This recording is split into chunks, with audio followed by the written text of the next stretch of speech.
Investing in property can be an incredibly powerful wealth building tool. This is due to the three-pronged equity generation that is available with property. The three ways property can provide excellent returns include capital gains, rental income, and rental income increases.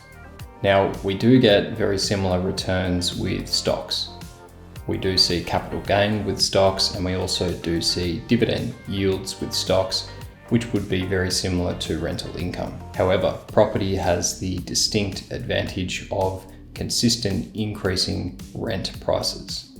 Dividends in stocks do increase, but certainly not at the same rate seen with property. It's worth noting that some of the richest people in the world have achieved that status through property investment, so it's probably worth some of your attention.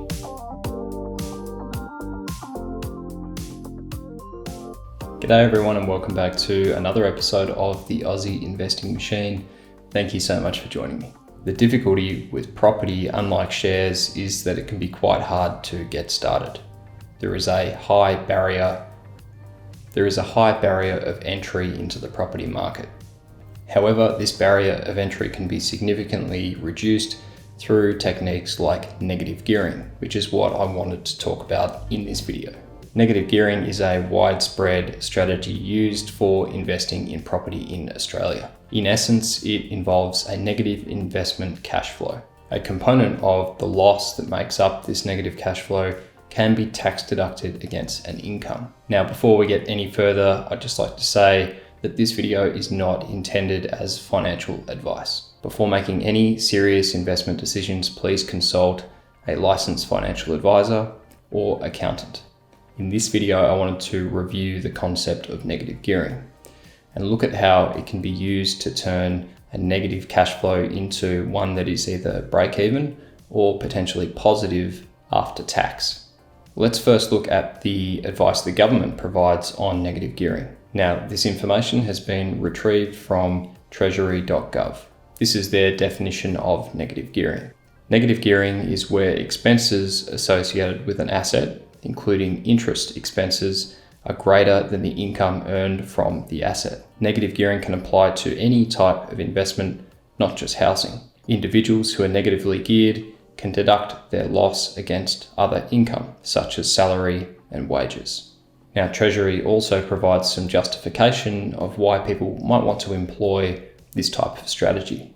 While making a loss on an investment property or shares might seem initially counterintuitive, some people are willing to do this in the expectation that the capital gain when they sell the asset will more than offset the loss. Interestingly, I find this justification provided by Treasury misses some pretty critical points that can be applied to negative gearing. I wanted to share some different strategies with you today. So the first option investors have, in line with the Treasury justification, is to purchase a property, run it at a negative cash flow, and wait for the capital value of that asset to be greater than what they purchased it for, eventually selling for a profit. Along with this strategy comes quite a bit of risk. You're relying on the investment to have a decent enough capital gain in order to offset the loss you make while you're holding the asset. To make this strategy work, you'll need to select a property that is sure to see some capital growth. A strategy not mentioned by the Treasury advice is running the property at a loss via negative gearing and then using the tax deductions in order to break even or potentially even profit after tax. We'll have a look at this one in more detail shortly, but there's one more investment strategy you could look at employing. The third strategy is to hold a property for long enough so that the rental return rises and all of a sudden your negative geared property turns into one that is positively geared through that rising rental income. Now, depending on the state of the market, this could take a number of years, but certainly once the rent does cover your expenses, you'll be able to let that property sit and pay itself off. Now, my main interest is in the second point I just mentioned. That is using tax deductions to break even or even draw a marginal profit on a negatively geared property. So let's take a look at an example. I'll leave a link to where I found this online, but let's run through the details. In this example, you can see how a pre-tax loss is turned into a post-tax profit. This is simply because of the imaginary tax deduction which is available. This deduction, of course, is called depreciation. Depreciation is an accounting method used to write down the cost of a tangible asset. In this case, that asset is our investment property. The depreciation deduction presents no real cost to investors. However, it does help to increase a potential tax refund. It's this tax deduction that helps us reduce the net loss on a property or potentially turn the property cash positive. Now, you might be asking at this point, how is depreciation calculated? Well, for property, the best way to calculate depreciation is to employ a quantity surveyor. The quantity surveyor will evaluate the cost of the build and also the cost of any improvements, fixtures, and fittings in the property. All of these items have the potential to be depreciated over a number of years. There are different rules that apply to each type of capital improvement. However, this will all be resolved by a quantity surveyor. There are countless examples of how effective depreciation can be in your tax return provided by quantity surveyors on their websites. I'll leave some links in the description so you can check those out in your own time.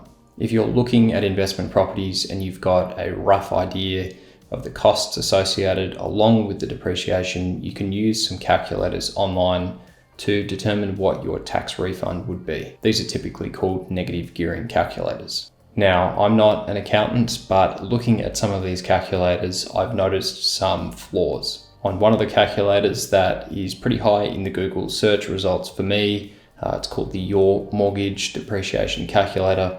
I've noticed when using a principal and interest loan repayment, I don't think the calculations are quite right.